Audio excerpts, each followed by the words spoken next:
the Tesla Cybertruck. The honeymoon phase is officially over. Early flippers made their money, but for the average owner in 2026, this truck is shaping up to be a logistical and financial nightmare. The issue is not the styling, it is the repairability. The Cybertruck uses massive stainless steel panels and gigacastings. If you get into a minor fender bender in a Ford F-150, a body shop swaps the panel. If you dent a Cybertruck, the structural integrity of the casting is often compromised, leading insurance companies to total the vehicle for what looks like minor damage. This has caused insurance premiums to skyrocket, with some major carriers refusing to write new policies for them altogether. A car you cannot insure is a car you cannot sell.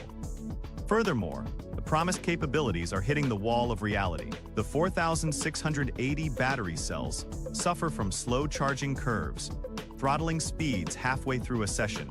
In 2026, waiting an hour to charge a massive battery at a busy supercharger will be a deal-breaker. As the novelty wears off, the market will be left with a difficult-to-park, impossible-to-repair novelty item, and values will crumble.